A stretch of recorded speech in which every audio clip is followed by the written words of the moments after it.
हमारे चैनल पर वापस स्वागत है। आज हम भारत के गुड्स और सर्विसेज टैक्स या जीएसटी के रोचक दुनिया के बारे में जानेंगे। भारत ने अपने जीएसटी राजस्व को 2.1 लाख रुपए करोड़ से अधिक पर किया, जो देश के कर इतिहास में एक महत्वपूर्ण उल्लेख है।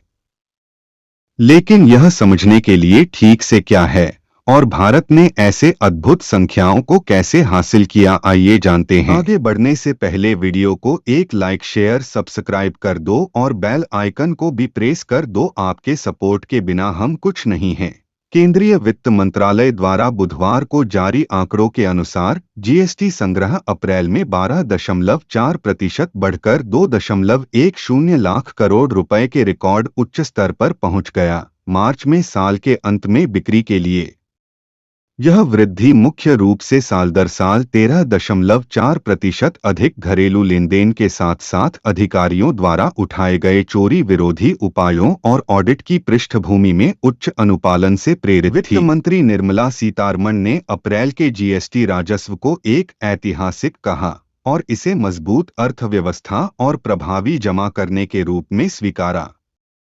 यह सफलता भारत की बढ़ती आर्थिक सामर्थ्य को दर्शाती है और जीएसटी के सुधारों की प्रभावीता को पुनः प्रमाणित करती है। अप्रैल का महीना साल की सबसे अधिक जीएसटी संग्रह करने का महीना होता है, लेकिन इस स्तर को बनाए रखने के लिए निरंतर आर्थिक गति और स्थिर वृद्धि की आवश्यकता है। हालांकि चुनौतियां बाकी हैं। छोटे व्यवसायों के लिए जीएसटी पोर्टल को सरल बनाना और कर संरचना में असमानताओं का सामना करने के लिए कदम उठाने के लिए महत्वपूर्ण हैं। बीजेपी और कांग्रेस ने उपयुक्त सुधार प्रस्तावित किए हैं, लेकिन ध्यान केवल सरलता और न्याय की सुनिश्चिति पर होना चाहिए।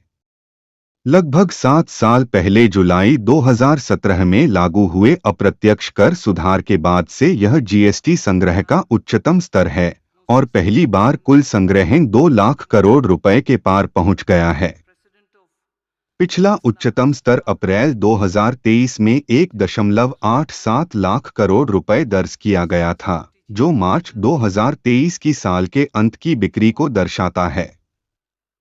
केंद्रीय वित्त मंत्री निर्मला सीतारमण ने कहा कि अर्थव्यवस्था में मजबूत गति और कुशल कर संग्रह की बदौलत जीएसटी संग्रह 2 लाख करोड़ रुपए के बेंचमार्क को पार कर गया।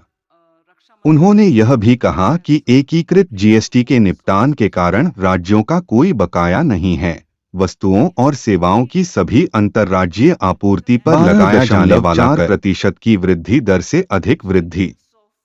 पूर्ण रूप से महाराष्ट्र 37,671 करोड़ रुपए 13% की वृद्धि के साथ शीर्ष पर था। इसके बाद कर्नाटक 15,978 करोड़ रुपए 9% की वृद्धि के साथ दूसरे स्थान पर था। गुजरात 13,301 करोड़ रुपए 13% की वृद्धि के साथ दूसरे स्थान पर था। उत्तर प्रदेश 12,290 करोड़ रुपए 19% वृद्धि के साथ, तमिलनाडु 12,210 करोड़ रुपए 6% वृद्धि और हरियाणा 12,168 करोड़ रुपए 21% वृद्धि के साथ। कुल मिलाकर अप्रैल में कुल जीएसटी संग्रह 2,10,267 करोड़ रुपए था, जिसमें से केंद्रीय जीएसटी सीजीएसटी केंद्र द्वारा वस्तुओं और सेवाओं की अंतर्राज्य आपूर्ति पर लगाया गया कर 43,846 करोड़ रुपए, राज्य जीएसटी एसजीएसटी था। राज्यों द्वारा वस्तुओं और सेवाओं की अंतर्राज्य आपूर्ति पर लगाया गया कर 53,538 करोड़ रुपए, आईजीएसटी 99,623 करोड़ रुपए, माल के आयात पर एकत्र 37,826 करोड़ रुपए सहित और उपकर 13,260 करोड़ रुपए, आयात पर एकत्र 1,008 करोड़ रुपए सहित था।